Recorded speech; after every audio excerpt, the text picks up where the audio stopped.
Here we are in Mississippi at the house of Kamala, the Ugandan giant. His real name is James Harris. We're in Mississippi at his house, fixing to knock on a door right here, and I'm the only one that actually has ever did an interview at his house. So, James got where he trusts me, and we're going to try to do an interview today with him and talk about several of the people out there has wrote things, want to know more about Kamala, the Ugandan giant, and we're going to try to get some questions out of Kamala right now in his house. So let's go ahead. James Harris, the Ugandan giant, lives here in Mississippi. This is his home, and we're going to go ahead and talk to him right now. And here, whoa, James, you put down the gun. You can put down the gun. It's me. Oh, it's me. Hey, man, what's up?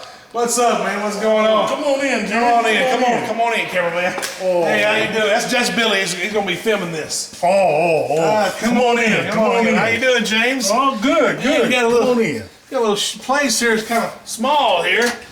This is my home. Yeah, kind of got the living room over here, and it's kind of a small area here, James. Yeah, I got to get me a bed. I got to finish fixing it up.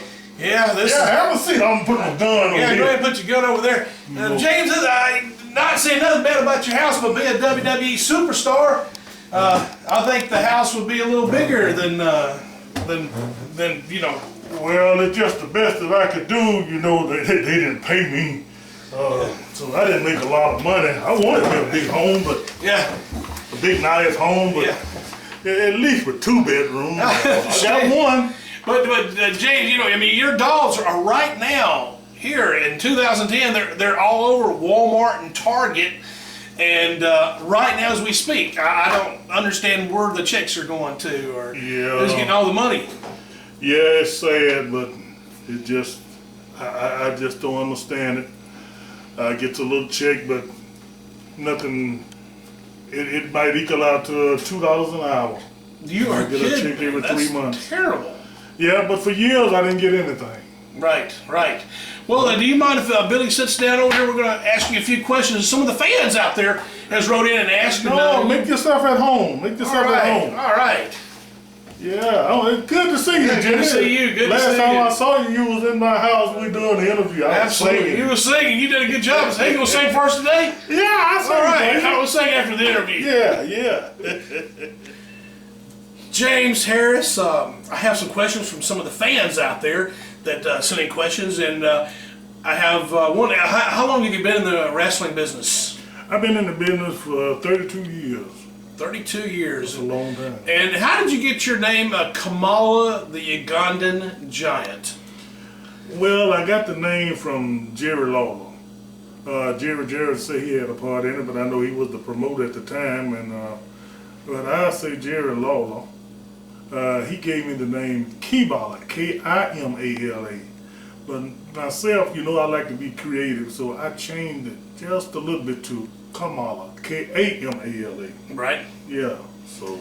You've been in the business a long time. Do you have any regrets? I do. I wish I had been a lawyer, a doctor, a football player. Anything except a wrestler. But at the time when I got in the business, I thought maybe that it was a get rich quick.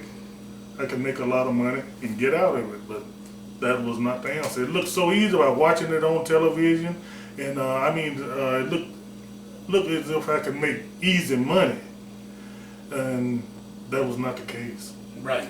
Yeah. So I found out different after I got in the business. So I wish I had been a football player.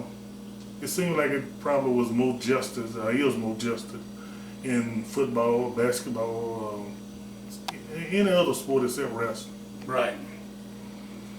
Well, I have a question from Paul out of Illinois who wrote, and he wants to know, have you ever seen any illegal activity? Oh yeah, I've seen a lot of illegal activities in all the promotion. The small one, the large one, and all of them. But I've seen a lot of drugs. I've never been a drug user myself, but I've seen a lot of drug, alcohol, I've seen a lot of illegal stuff, but you know that's their business, and you know I'm not knocking them. You know, as long as I kept myself clean. But you've actually seen drug use in the dressing room. Oh yeah, you can see that every day. Right, right. Yeah. And well, what territory was that? Well, I saw it in all territories. Like I said, I saw it. The first time I ever saw cocaine, I was in Mid-South Sport. And I was sitting in the bathroom putting my paint on my face, and I saw this guy. He came in the bathroom and put a line of white powder on the back of the commode. Mm. And when he did that, he took a straw and snorted it up his nose. I knew that was cocaine because I heard that's the way they do it. Right, right. And you don't want to throw out any names, or? No, I don't want to put my finger at anybody. Right. But it was, I can say around from 80 to 90% of the wrestlers did all kind of drugs. Right.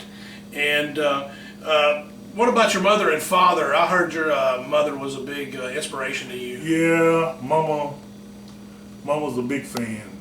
She supported me to the end.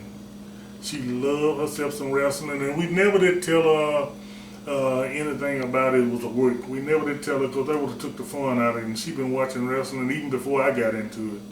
So anyway, when she passed away in '98, she died thinking that wrestling was for real. Mm-hmm. What about Bill Watts? I heard Bill Watts paid you pretty good. Is that true? Or Bill Watts was the best payoff man that I've ever worked for. He was the best promoter that I've ever worked for. And I know most of all promoters is kind of crooked. I guess that's in every business. But Bill Watts was the fairest promoter that I've ever worked for. Mm-hmm. What territory did you go to after Bill Watts? Well, after Bill Watts, I went to World Class, WCCW, at the Von Erichs in Dallas. I went there. And I think I stayed there about a year and a half, and everything was real good there. But Bill Watts was number one. But I worked with the Von Erichs there, and the Von Erichs, for them to own the territory, they was some of the best guys that I ever worked with.